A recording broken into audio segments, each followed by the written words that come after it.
la que justamente indica que a mayor impuesto, menos productividad, y a menos impuestos, mayor productividad.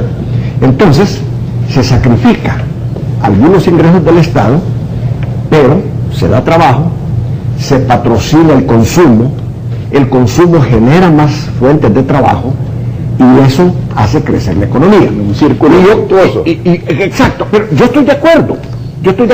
Y lo que no estoy de acuerdo, Alfredo, es que ese tipo de políticas se quieran aplicar a países como El Salvador, y le voy a decir por qué. Es una gran diferencia ética y moral la de los Estados Unidos con El Salvador. John Maynard Keynes dio origen justamente al liberalismo como se conoció en su mejor expresión en los Estados Unidos.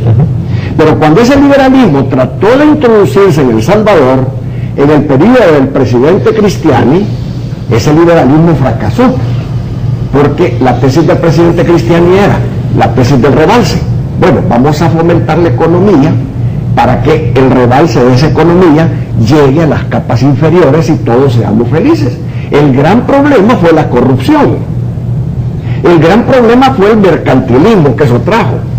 El gran problema fueron las privatizaciones de los bancos. El gran problema fue que los bancos quedaron en manos de grupos de poder económico y poder político en El Salvador. Entonces, ¿qué es lo que sucedió? Que El Salvador empezó a endeudarse desde la época de Cristiani, más con Calderón Sol, más con Francisco Flores, y cuando llega el presidente Saca, el país ya estaba ahogado, prácticamente tenía que recurrirse a la ayuda externa de los organismos multilaterales de crédito.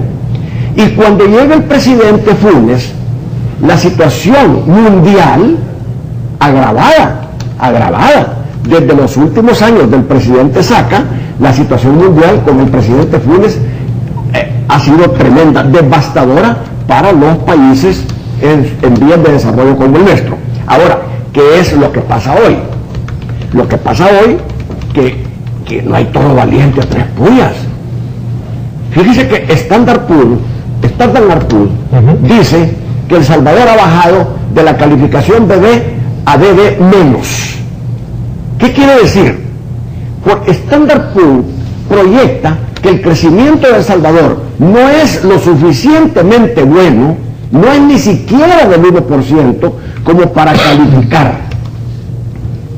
Ahora, el déficit fiscal en El Salvador es de 4.3, 4.8 en el 2010. 4.3, 4.8 del PIB.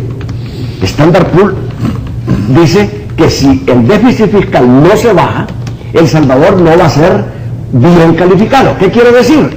Que si no es bien calificado, no hay más créditos. Entonces, ¿qué es lo que sucede? Si el FMLN, por un lado, se muestra antipático ante el presidente de la República, si hay una dicotomía entre el FMLN y el presidente de la República, si hay una dicotomía entre la empresa privada y el presidente de la República, si hay una dicotomía entre el movimiento social y el presidente de la República, obviamente eso causa incertidumbre, eso causa un mal clima de inversión, eso obstaculiza el avance de varias reformas que los organismos multilaterales de crédito dicen que se deben hacer en El Salvador. Entonces, ¿qué es lo que pasa? Que el presidente Funes necesita más impuestos para poder pagar la deuda internacional. Así es. Pero esa deuda internacional que ha sido prestada al presidente Funes desde que asumió el poder para el desarrollo ha sido mal utilizada por el gobierno para el gasto corriente. Y ese es el gran problema que tenemos en El Salvador. Yo no soy economista. A ver si me prestan. Yo no soy economista, pero trato de interpretar. Pero hay que hacer ciertas aclaraciones, Kirio. Aquí en El Salvador no fue el liberalismo lo que se implantó, fue el mercantilismo. Y aquellos que lloran por la privatización de la banca, se les olvida que el pecado original fue la nacionalización de la banca.